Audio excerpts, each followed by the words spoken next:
Hello, everyone. This is Professor Joseph Holbrook in Religion in Latin America, and we're almost in the 11th month of the great pandemic of 2020 fall semester at FIU, and our class is REL 3106 Religion in Latin America, and today we come, I believe, to our final lecture, the last chapter of Justo Gonzalez's book, Christianity in Latin America. And we're going to we're going to basically give an overview and conclusion on what we've been talking about all semester long. So let's jump right into it. Chapter 11, by way of conclusion. So we have a final overview in which we discuss the challenges of Latin American religion and Christianity, the impact, some of the significant changes. Latin American Christianity has become a protagonist in the 21st century, not just simply a receiver, a subject, but a protagonist. We'll talk about liberation theology, the growth of Hispanic churches in the U.S., and Pentecostalism. We can recognize the changes brought by Christianity to the Americas and others. That's the early on period, and more recently, others brought to Christianity by the Americas. So the final overview. The author, Dr. Gonzalez, emphasizes that Latin American Christianity is complex. It's complicated. Ibero-Catholicism was always multi-layered and complex to start with, and then you add onto that the great traditions of the indigenous religions such as the Aztecs, Incas, and Mayas. Then add to that the diverse forms of African religions that were imported. In addition, you have European and Kardecian, which is French Spiritism, and other forms of Spiritism. Finally, in the 20th century, you have the explosion of Pentecostalism as the most recent layer. So you get a multi-layered complexity. According to the author, the ambiguity of the two faces of Latin American Catholicism may be attributed in part to the Patronato Real. Latin American Catholicism has lacked sufficient clerical leadership for most of its history. As a result, there's been a strong element of lay leadership at the popular level. Also, the lack of priests has created an opening for women in significant roles of leadership.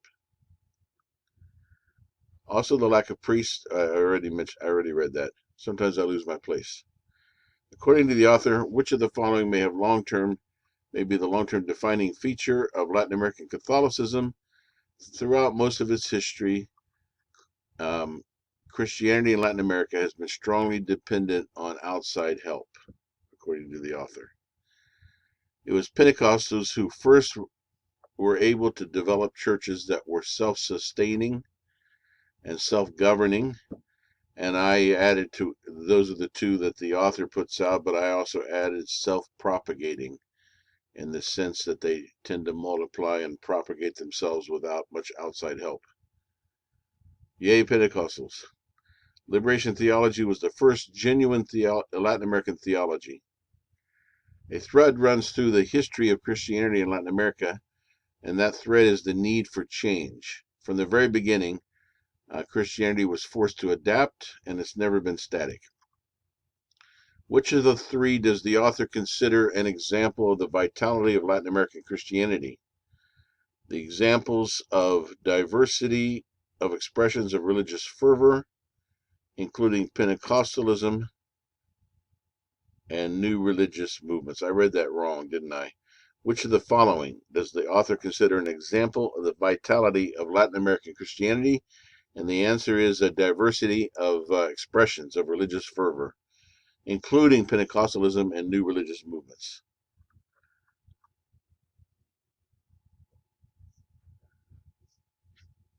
Some of the challenges of Roman Catholicism is its perennial two faces and tensions within it. The tendency of the church to, on one hand, support the governing elites, and on the other hand, its desire to support marginalized peoples and the poor. Divisions within Protestantism also exist There's still the remnants of political polarization of the 1960s and 70s. At the height of the Cold War, Protestantism tended to divide into liberal and conservative. Second, growing Protestantism is a challenge for the Roman Catholic Church. There's a sense of defensiveness in Catholicism that they're losing their flock to the wolves who are stealing the flock. Another way of looking at it in rational choice theory would be that they're being forced to compete in ways that they've never had to compete before for their market share, which generally tends, according to rational choice theory, generally tends to slim down the competitors and make them more efficient and more effective. So in that thinking, competition is good.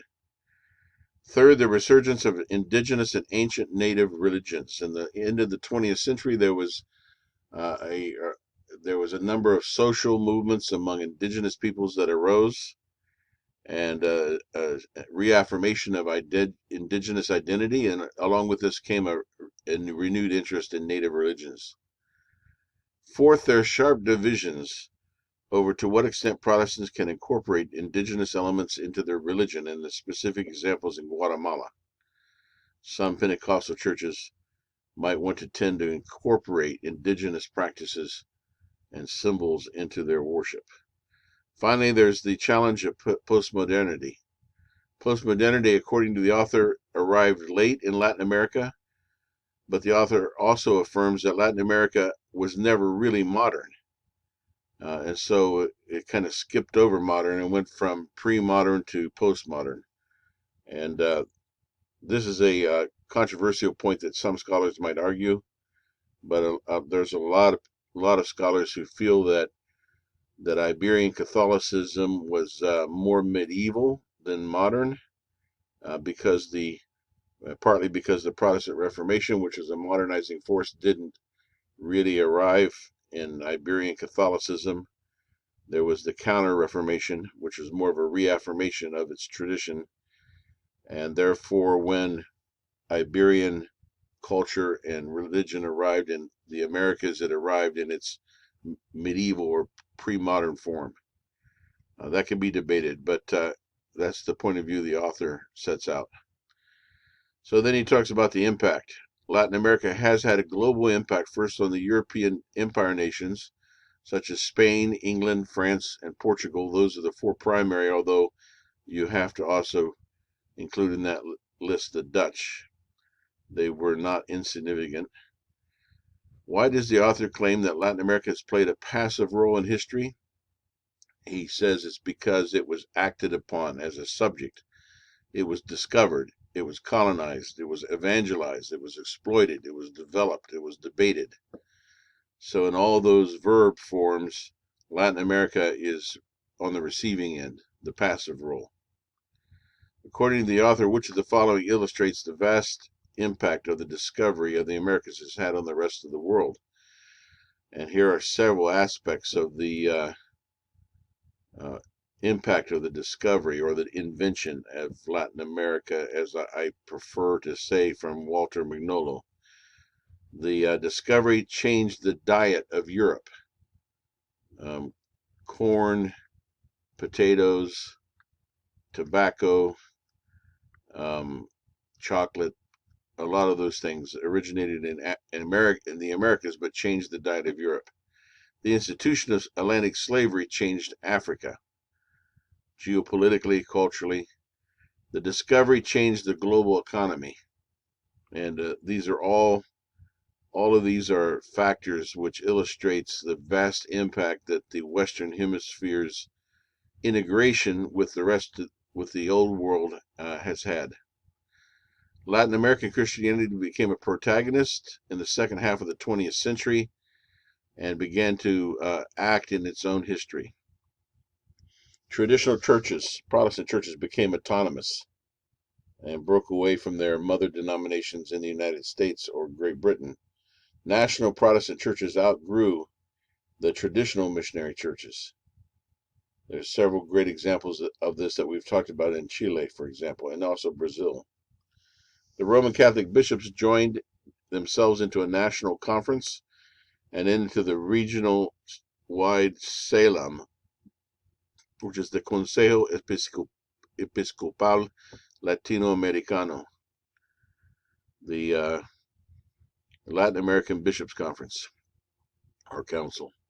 Liberation theology arose to make theology more relevant to Latin America. It began addressing Latin American problems of poverty, and the criticism of traditional European theology was it was dealing more with secularism, so it was addressed to the unbelievers on issues of faith, whereas in Latin America, the problem was not secularism. The problem was extreme inequality and poverty and authoritarianism, and so the theology needed to speak to the poor in a similar way that European theology or U.S. theology spoke to the faithless or the unbelieving. One of the most significant changes that took place in Latin American Christianity in the second half of the century was that it became a protagonist of its own history. Latin American religion began to act on its own behalf. It created its own theology. It began to develop its own churches and its own leadership. It began to have an impact worldwide. For the first time in history, Latin American Christianity became an active participant in world Christianity as missionaries, ideas, and people began flowing in the opposite direction. For 5 centuries, missionaries, ideas, and people were flowing from Europe and then later from the United States to Latin America. But now, in the near the end of the 20th century, you had a reversing of that flow. I remember friends of mine that were working in Morocco as missionaries among Muslims who were from Colombia.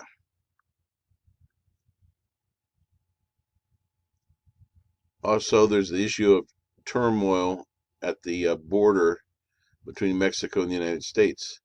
The security of the southern border has become a hot button topic politically in the United States. And of course, that actually goes back as far as 1916 and the raid of Pancho Villa during the Mexican Revolution, which the United States countered with an invasion force under Blackjack Pershing, which entirely, utterly failed to find any trace of Pancho Villa and eventually had to withdraw. During the 1980s, there were proxy wars being fought in Central America, proxies for the 2 world powers, the United States as the capitalist power, the Soviet Union as the Marxist power.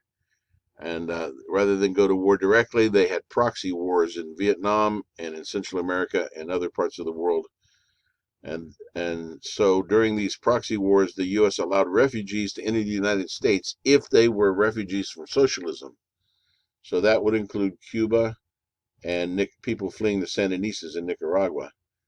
But if they were fleeing from government death squads in Guatemala and El Salvador, they were not allowed. They were economic refugees from military dictatorships, but they were not seen as having a legitimate claim on a refugee status if they weren't coming from a communist country. That also would include Haiti. So immigration to the U.S. exploded. In the second half of the 20th century, there was a constant flow of immigrants to the United States from Latin America. 37.5 million people in the United States are of Latin American descent, often known as Latinos or Hispanics. That's 1 out of every 8 inhabitants. And we are now approaching 7 days away from the 2020 election, and there's a lot of discussion about the role of the Latino vote in this election. And there's a lot of different ideas, but many pollsters fail to realize that Latinos are every bit as um, heterogeneous in their concerns, their economic concerns, their political views as are Anglo-Americans. In the early 21st century, the Roman Catholic Church in the United States became more than half Hispanic. Think about that. The Catholic Church in the United States is more than half Hispanic. The largest areas of Appalachia, that's where my father's family comes from, were hillbillies. But I had no idea that the many areas in Appalachia have Hispanic congregations in the Roman Catholic Church. The Catholic Church in the United States began to import priests from Latin America. I have attended St. Catherine of Siena here in Miami, which has a Portuguese language service, and the priests are Brazilian, obviously. Many among the Spanish and Latin American immigrants, though profoundly Christian, were unchurched in the United States because they were Catholics who had tenuous connections with the church to begin with. The Catholic Church lacked sufficient leadership. For many, their Catholic faith was closely tied to the land and the conditions they left behind. The growth of Hispanics in the United States has been rapid. The growth of Hispanic churches in the United States. The Southern Baptists set a goal in the 1980s to start 2,000 new Hispanic churches by the year 2000, a goal that they far surpassed. Many large Pentecostal denominations in Latin America have created an extensive network of missionaries and sister churches in the United States and in other nations around the world. At the same time, many new small churches emerge spontaneously as families come together to worship, or as an enterprising leader feels called to go to a new area and start a church. This is what I meant when I talked about self-propagating. Again, the Latin American church has ceased being passive and has become an active participant in the life of global Christianity.